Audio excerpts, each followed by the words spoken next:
नमस्कार। Programme 8 PM में एक बार फिर आपका स्वागत है और मैं हूं दर्शपल गुप्ता। भारतीय जनता पार्टी के अध्यक्ष जेपी नड्डा 2 दिन के लिए जम्मू में आए हुए थे।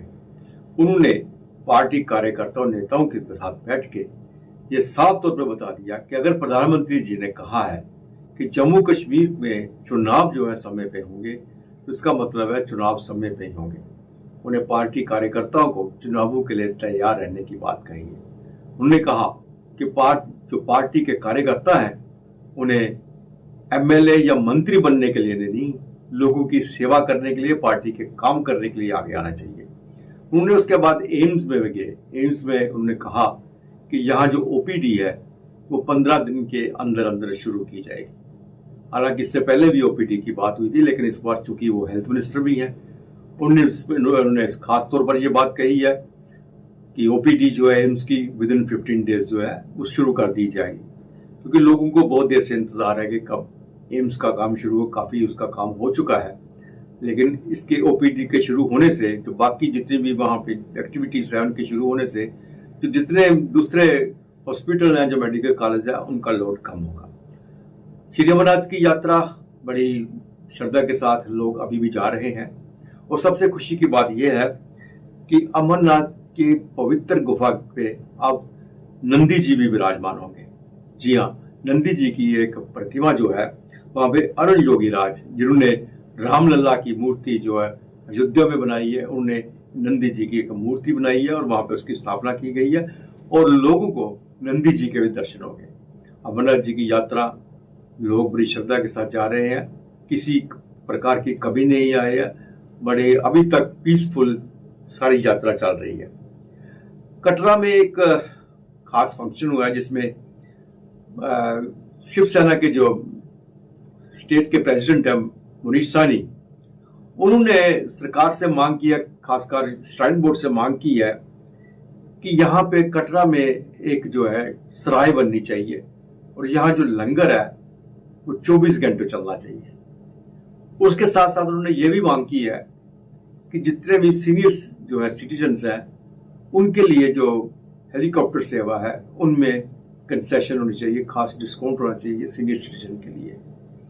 घोड़े वाले और पिट्ठू वाले हैं, उनकी इलाज के लिए फ्री इलाज होना चाहिए, उनके खाना रहना और इलाज फ्री होना चाहिए।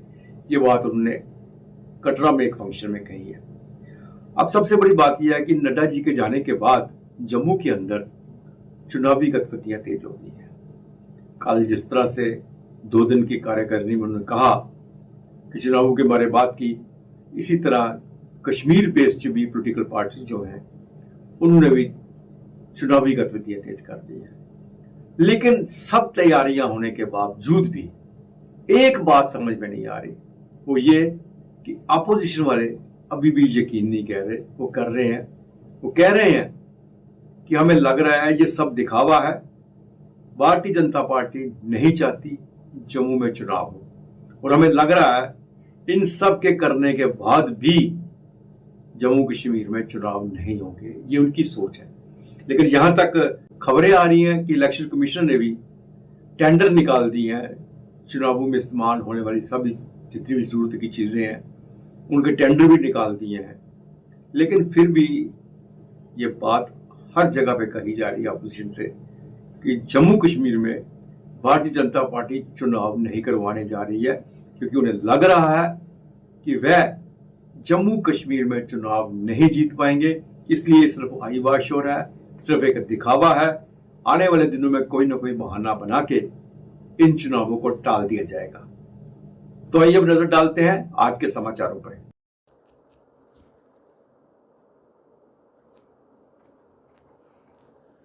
भाजपा के राष्ट्रीय अध्यक्ष जेपी नड्डा ने लोकसभा चुनाव के बाद पहले 2 दिवसीय दौरे में कार्यकर्ताओं की नवस टटोली, संगठन की मजबूती को भी परखा। राष्ट्रीय अध्यक्ष की ओर से पूर्व विधायकों को अपनी बात रखने का मौका मिलते ही उन्होंने संगठन के प्रति अपनी बड़ास भी निकाली। राष्ट्रीय अध्यक्ष की ओर से पूर्व विधायकों व DDC अध्यक्षों की बैठक में रविवार को संगठन के प्रति उनका फीडबैक भी लिया गया। सूत्रों ने बताया कि कई पूर्व विधायकों ने कहा कि पार्टी अच्छी है, लोग पसंद भी करते हैं, लेकिन संगठन इसका लाभ नहीं ले पा रहा है, लोगों के साथ संवाद नहीं रह गया है, केंद्र की योजनाओं का फायदा उठाने में कहीं ना कहीं चूक हो रही है। पार्टी इसका श्रेय लेने में चूक रही है। राजनीतिक ऑडिट कराने का मुद्दा भी उठाया गया। कुछ लोगों ने कहा कि संगठन में कुछ लोगों को बढ़ावा दिया जाता है, पक्षपात किया जाता है।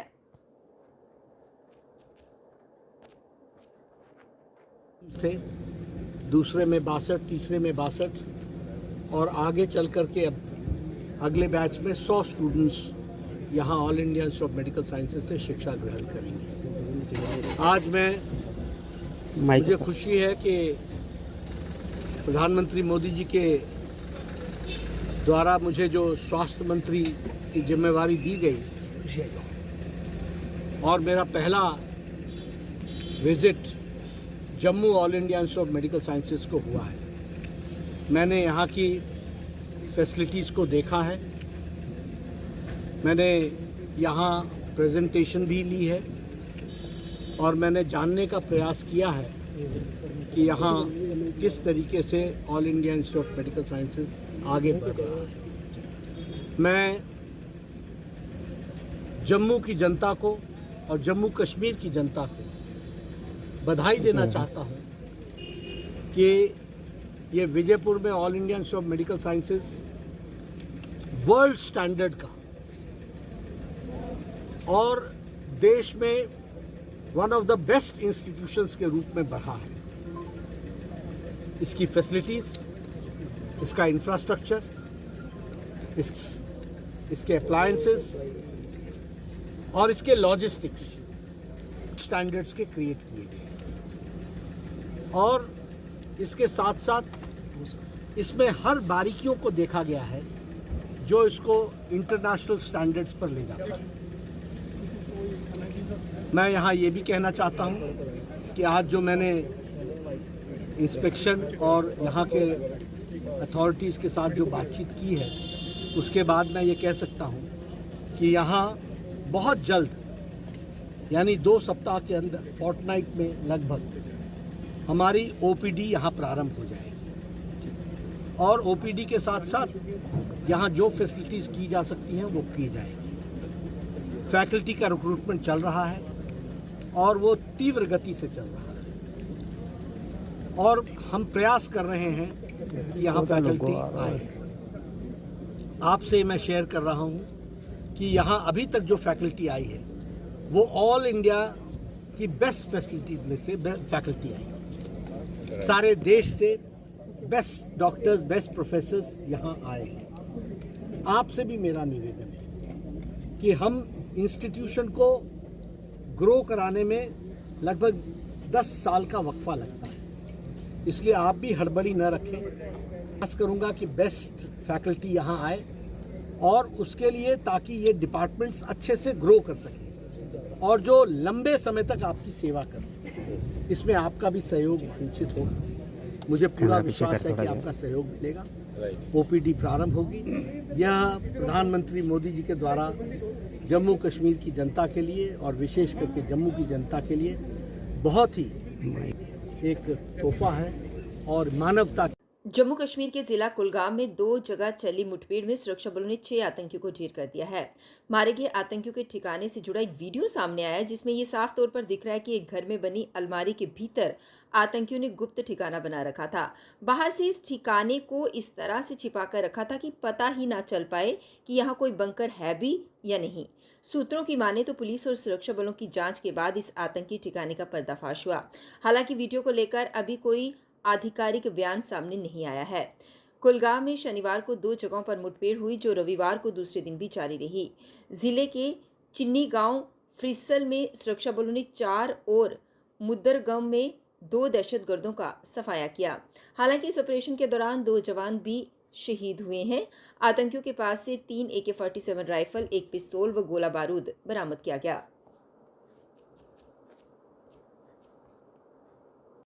कश्मीर घाटी में प्रशासन भविष्य में पर्यटकों की बढ़ती संख्या को समायोजित करने की मांग अनुसार बुनियादी ढांचे के निर्माण पर ध्यान केंद्रित कर रहा है। कोरोना महामारी के बाद कश्मीर में पर्यटकों की रिकॉर्ड संख्या देखी जा रही है। अधिकारियों ने बताया कि इस साल जून तक 26,000 विदेशियों सहित 15,65,000 पर्यटकों ने घाटी का दौरा किया। पिछले साल 4,05,000 अमरनाथ यात्रियों सहित 27,01,000 पर्यटकों का आगमन दर्ज किया गया था। बढ़ती संख्या के साथ सरकार घाटी में पर्यटकों के लिए आवास के विकास को बढ़ावा दे रही है। जम्मू जिला के नगरोटा के हनुमान मंदिर में तोड़फोड़ को लेकर स्थानीय लोगों में भारी रोष है। नगरोटा के नारायण खू स्थित प्राचीन हनुमान मंदिर में मूर्तियों और फोटो को नुकसान पहुंचाया गया है। जैसे स्थानीय ग्रामीणों को इस बात का पता चला तो वे मंदिर के पास एकत्रित हो गए और आक्रोश जताने लगे। ये घटना शनिवार को शाम करीब 5:30 बजे की है। बता दें कि हाल ही में जम्मू संभाग के जिला रियासी में भी एक मंदिर में तोड़फोड़ की गई। इसके बाद रियासी में अलग अलग जगहों पर प्रदर्शन देखने को मिले। गुस्साए लोगों ने एक दिन के रियासी को बंद भी रखा। पुलिस ने इस मामले में जानकारी दी है कि आरोपी की पहचान कर उसे गिरफ्तार कर लिया गया है। मामले में आगे की जांच की जा रही है। जम्मू जिला पुलिस ने बताया कि जम्मू जिले में कल यानी शनिवार शाम नगरोटा के नारायण खू इलाके में धार्मिक स्थल में तोड़फोड़ और आगजनी के मामले को सफलतापूर्वक सुलझा लिया गया है। जांच के बाद इस कृत्य में शामिल आरोपी की पहचान और गिरफ्तारी कर ली गई है। ह्यूमन एड गैदर करते हैं हम, इसमें कोई 3 से 4 सस्पेक्ट को राउंड अप करते हैं और उनसे थाने में जो है वो पूछताछ बामल लाई जाती है। दौरान पूछताछ उसमें एक सस्पेक्ट जिसका नाम अर्जुन शर्मा है, उसके फादर का नाम अशोक कुमार है, वो नारायण खू का ही रहने वाला है। तो उसने कन्फेस किया है कि उसी ने जो है मंदिर में जो आग जो लगाई है और जितने भी जो आइडल्स हैं उनको डिसलोकेट किया है। तो उसने ये कन्फेस किया और ये कन्फेशन उसने फर्स्ट क्लास मैजिस्ट्रेट के सामने जो है वो किया है। और इसके बाद जो है मैं 2 चीजें यहाँ पे कहना चाहूंगा कि अगर ये टाइमली बंदा नहीं पकड़ा जाता तो ये कैसे सिचुएशन थी कि ये सिचुएशन जो है वो फ्लेयर अप हो सकती थी। उसमें जितनी भी पब्लिक है उन्होंने बड़ा इसमें पॉजिटिव रोल अदा किया है। उसके साथ साथ जो मीडिया के लोग वहां पे आए थे उन्होंने भी बड़ा पॉजिटिव रोल अदा किया है। और जो मेरी टीम है इसमें एसडीपीओ नगरोटा आकाश कोहली, एसएचओ नगरोटा राजेश्वर और बाकी जितने भी थाने के लोग हैं इन्होंने बड़ा बेहतरीन काम किया है। लोकसभा चुनाव में लगातार तीसरी बार हार का मुंह दे चुकी कांग्रेस के लिए अब जम्मू कश्मीर में विधानसभा चुनाव में चुनौतियों की कमी नहीं है। कांग्रेस का आधार लगातार कश्मीर में कमजोर होता जा रहा है। हालत ये हो गई है कि कश्मीर में चुनाव मैदान में उतरने से पार्टी कतरा रही है। जम्मू संभाग में भी स्थिति मजबूत नहीं है। हाल ही में लोकसभा चुनाव में जम्मू संभाग की 2 सीटों पर चुनाव हार चुकी कांग्रेस इसलिए राहत महसूस कर रही है कि उसका वोट प्रतिशत पिछले लोकसभा चुनाव साल 2019 के मुकाबले करीब 10% बढ़ा है। विधानसभा चुनाव के सितंबर माह में करवाए जाने की संभावना के बीच राजनीतिक गतिविधियां तेज हो गई हैं। कांग्रेस के मुकाबले भाजपा की कई बैठकें हो चुकी हैं। राष्ट्रीय अध्यक्ष जेपी नड्डा भी दौरा कर चुके हैं। वहीं कांग्रेस की पिछली 2 पार्टी हाईकमान के साथ प्रदेश के करीब 20 नेताओं की बैठक हुई थी, जिसमें विधानसभा चुनाव की तैयारियों पर चर्चा हुई।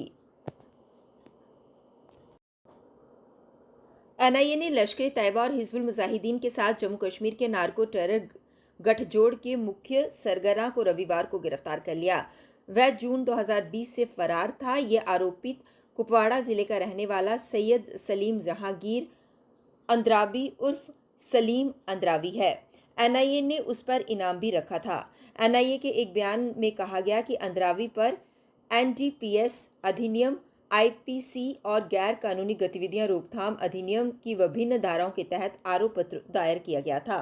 उसकी गिरफ्तारी एनआईए के नार्को टेरर गठजोड़ को तोड़ने और सीमा पार स्थित आतंकी संगठनों द्वारा भारत में बनाए जाने वाले इकोसिस्टम को नष्ट करने के प्रयासों में एक बड़ी सफलता है। जांच एजेंसी ने 16 जून 2020 को इस मामले की जांच स्थानीय पुलिस से अपने हाथ में ली थी। एनआईए ने जांच में पाया कि अंद्रावी जम्मू कश्मीर समेत देश के अन्य हिस्सों में नशीले पदार्थों की खरीद बिक्री और आतंक के लिए धन जुटाने के गहरे षड्यंत्र का हिस्सा था। ये षड्यंत्र नशा तस्करों ने पाकिस्तान में बैठे लश्कर तैयबा और हिजबुल मुजाहिदीन के आतंकियों के साथ मिलकर रचा था। पैंथर्स पार्टी इंडिया के प्रधान हर्षदेव सिंह द्वारा की गई पत्रकार वार्ता, जिसमें उन्होंने भाजपा पर निशाना साधते हुए कहा कि जम्मू कश्मीर में विधानसभा चुनाव का माहौल बन चुका है और भाजपा की गंदी राजनीति भी शुरू हो चुकी है। उन्होंने आगे बोलते हुए कहा कि कल भाजपा के राष्ट्रीय अध्यक्ष जम्मू आए थे और बैठक हुई। इसके बाद पुलिस के आला अधिकारियों को निर्देश दिए गए कि हर्षदेव सिंह की सुरक्षा में तैनात सुरक्षा कर्मियों को वापस बुला लिया जाए और अब उनकी सिक्योरिटी हटा दी गई है। जो 3-3 साल एमएलए इनके रहे हैं उनको 2-2 गाड़ियां दी हैं इन्होंने सिक्योरिटी की तरफ से। एक स्कॉर्पियो दी है, एक जिप्सी दी हुई है और दर्जनों पीएसओज उनके साथ लगाए हुए हैं। लेकिन जो अपोजिशन के लीडर्स हैं, पॉलिटिकल पार्टीज को हेड करते हैं, मिनिस्टर रहे हैं, 18-18 साल एमएलए रहे हैं, उनकी सिक्योरिटी वापस ली जा रही है। इन्होंने शायद अपने घर का कानून यहां बनाया हुआ है। तो भारतीय जनता पार्टी वालों को मैं ये कहना चाहता हूं कि सिक्योरिटी विड्रॉ करने से कुछ नहीं हुआ। लोगों के दिलों में हमने जगह बनाई है, वहां से कैसे बाहर निकालोगे? और जो बीजेपी में आ रहे हैं, मैं कहना चाहता हूं, जो भ्रष्टाचारी हैं, जो अपराधी हैं, जिनके खिलाफ कई केसेस रजिस्टर्ड हैं, उनको खूब सिक्योरिटी दी हुई है। हमारे साथ ही एक एमएलए बना था, मेरे से कम रहा, 12 साल रहा वो। उसने 31 केस उसके ऊपर थे। ये आरटीआई का जवाब है। जब वो बीजेपी में नहीं गया था तो उसके ऊपर 31 मुकदमे चल रहे थे। ये आरटीआई का जवाब में मुझे मिला है। लेकिन बीजेपी में चले गए, शाह बहादुर, डील हो गई और 31 के 31 मुकदमे ये दूसरी आरटीआई के जवाब में आया कि अब उसके खिलाफ एक भी केस नहीं रहा है। स्पोर्ट काउंसिल फुटबॉल अकादमी के कोच सतपाल सिंह से ट्रेनिंग प्राप्त कर चुके 16 वर्षीय आकाश कोतवाल, जो कि डोडा के दूरदराज इलाके ठाठी के रहने वाले हैं, कि हैदराबाद फुटबॉल यूथ टीम में सिलेक्शन हुई। इसी को लेकर अपने खास संदेश में सेक्रेटरी जेएनके स्पोर्ट्स काउंसिल ने आकाश कोतवाल को बधाई दी। साल के बाद मुझे हिमाचल से यूथ लीग के लिए ऑफर आ गया, आई लीग अंडर 17। तो वहाँ पे हम सेमीफाइनल पहुंचे एंड क्लासिक फुटबॉल अकेडमी में सेमीफाइनल हार गए थे। एंड उसके बाद मैं जम्मू वापस आया, मैंने प्रैक्टिस कंटिन्यू रखा and after that approx 6 to 7 months मेरे को जेएनके टीम को लीड करने का मौका मिला एज अ कैप्टन। और हम ओडिशा गए थे, वहाँ पे हमने 3 मैचेस खेले, उनमें से 2 हार गए और वेस्ट बंगाल के साथ हमने 0-0 ड्रॉ किया। और वहाँ पे हैदराबाद एफसी के and India and her club के स्काउट्स आए थे। उधर से मुझे हैदराबाद एफसी से ऑफर आया रिजर्व खेलने के लिए एंड यूथ लीग के लिए। Youth team and reserve team के लिए मुझे यहाँ से ऑफर आया और लास्ट ईयर से मैं हैदराबाद एफसी का प्लेयर हूँ एंड अभी मैं वहीं खेल रहा हूँ। और मैं स्पोर्ट्स काउंसिल फुटबॉल अकेडमी का बहुत ज़्यादा शुक्रिया अदा करता हूँ कि उन्होंने मुझे ऐसा प्लेटफॉर्म दिया जिसकी वजह से मैं इतने ऊपर जा सका। क्योंकि जो भी मेरा है ग्रास रूट, जब भी मैं पहली बार आया मैंने अंडर 17 से के ही सब कुछ सीखा और इनकी वजह से मैं बहुत आगे तक जा सका हूँ और होप करते हैं कि आगे और आगे जाए। Thank you. रक्षाबंधन बिल्कुल करीब है और ऐसे में लोगों ने पतंगबाजी करना शुरू कर दी है, यानी कि पतंग बेचने वाले भी अपनी पतंगें बना रहे हैं। लेकिन साथ ही साथ डीसी जम्मू द्वारा एक खास ऑर्डर किया गया है कि जो भी व्यक्ति गट्टू डोर बेचता हुआ पाया गया उसके खिलाफ सख्त से सख्त कार्यवाही की जाएगी। इसलिए डीसी जम्मू द्वारा ये ऑर्डर दिया गया है कि कोई भी दुकानदार गट्टू डोर ना बेचे, क्योंकि इससे लोगों को काफ़ी नुकसान होता है, उनकी जान को नुकसान पहुंच सकता है। लोग पूरी तरह से सुरक्षित रहें, इसी को लेकर डीसी जम्मू द्वारा ये ऑर्डर निकाला गया है। आने वाला है और इन दिनों में लोग पतंगबाजी करते हैं और कई सारे लोग इस समय खरीदारी करते हैं, जिसे गट्टू डोर कहते हैं, पतंगबाजी करते हैं। लेकिन आपको बता दें कि डीसी जम्मू के द्वारा एक ऑर्डर निकाला गया है कि जो भी आदमी गट्टू डोर बेचता हुआ पकड़ा गया उस पर बड़ी कार्रवाई की जाएगी, क्योंकि जो नए 3 कानून आए हैं उनको उसके तहत भी बड़ी जुर्माना हो सकता है या फिर कोई बड़ी कार्रवाई जो है उनके ऊपर हो सकती है। लगातार जो एडमिनिस्ट्रेशन है वो हर साल नया नया कानून लाती है ताकि आप लोग जो है आप लोग इस तरह की हरकत ना करें, क्योंकि किसी वक्त भी किसी की जान चली जाती है। क्योंकि हम लोग पतंगबाजी तो करते हैं, एक दूसरे की पतंग को काटने के चक्कर में किसी की अगर जान चली जाएगी तो वो हमारे लिए सही नहीं होगा। क्योंकि जब भी किसी के घर का चिराग बुझता है तो उन्हीं को पता होता है कि जिनके घर का चिराग जो है वो बुझता है। तो इसीलिए डीसी जम्मू के द्वारा ये ऑर्डर निकाला गया है कि अगर कोई भी आदमी इसकी बिक्री करता हुआ पकड़ा गया या फिर कोई भी आदमी यहाँ से ये सामान आता है, चाइनीज डोर यानी जिसे हम गट्टू डोर भी कहते हैं, उसका इस्तेमाल करता हुआ पकड़ा गया तो उस पर एक बड़ी कार्रवाई जो है वो हो सकती है। और हम भी आप लोगों से ये अपील करते हैं कि आप लोग भी अपने बच्चों को समझाइएगा कि इस गट्टू डोर से दूर रहिएगा और इसका इस्तेमाल भी ना करिएगा, क्योंकि ये बड़ा ही एक अच्छा निर्णय है, क्योंकि इससे किसी की जान भी चली जाती है। और कई बार आपने देखा कई लोग जो है जख्मी हुए हैं इस गट्टू डोर की वजह से। और उन परिवारों को पूछे जिनके घर का चिराग भी चला गया, क्योंकि जब भी ये डोर गले में लिपटती है तो ये डोर जो है वो टूट। ई रिक्शा चालकों द्वारा लोगों से मनमाने पैसे वसूले जाने को लेकर अब ट्रांसपोर्ट विभाग द्वारा एक ऑर्डर निकाला गया है, जिसके तहत कोई भी ई रिक्शा चालक 1 किलोमीटर के दायरे में 10 रुपये से ज्यादा नहीं ले सकता। लोगों से भी ये अपील है कि आप लोग इस वीडियो को ज़्यादा से ज़्यादा शेयर करिएगा, ताकि जितने भी यात्रु हैं या जितने भी लोग हैं उन तक ये मैसेज पहुंच जाए कि अब ट्रांसपोर्ट विभाग ने 1 किलोमीटर पर 10 रुपये कर दिए गए हैं कि अब आप लोगों को अगर 1 किलोमीटर कहीं जाना है तो ई रिक्शा आपसे 10 रुपये से ज़्यादा पैसे जो है वो नहीं वसूल सकते। अगर आपको लगता है कि आपसे ज़्यादा पैसे वसूले जा रहे हैं तो आप लोग कंसर्न पुलिस स्टेशन में भी जा सकते हैं या फिर ट्रांसपोर्ट विभाग में जाकर ये कंप्लेंट दर्ज करवा सकते हैं कि इस चालक ने, ऑटो चालक या ई रिक्शा चालक ने उनसे ज़्यादा पैसे वसूले हैं। तो आप ये कंप्लेंट तुरंत नज़दीकी पुलिस स्टेशन में भी दे सकते हैं और ट्रांसपोर्ट विभाग के भी। और उसके साथ साथ और कई सारे नियम जो है उन्होंने बताया है कि आप लोग ओवरलोडिंग नहीं कर सकते, चाहे ऑटो चालक हो, ई रिक्शा चालक हो, चाहे मैटाडोर चालक हो। अगर आप इस तरह की कोई भी वायलेशन करेंगे तो आप पर भी कड़ी कार्रवाई जो है वो की जा सकती है, भारी चालान जो है वो आपको भरना पड़ सकता है। तो इसीलिए आप लोगों से अपील है कि इस वीडियो को आप लोग ज़्यादा से ज़्यादा शेयर करिएगा, ताकि हमारा दिया हुआ जो मैसेज जो है वो जनता तक पहुँच जाए। हालांकि ये हमारा मैसेज नहीं है, जो ट्रांसपोर्ट विभाग के द्वारा ये ऑर्डर निकाला गया है कि 1 किलोमीटर पर अब आपको सिर्फ मात्र 10 रुपये देने हैं ई रिक्शा चालकों को। उसके बावजूद भी अगर ज़्यादा पैसे लेने पर कोई भी आपके साथ। कल 8 बजे फिर आपसे भेंट होगी, तब तक इजाजत दीजिए। नमस्कार।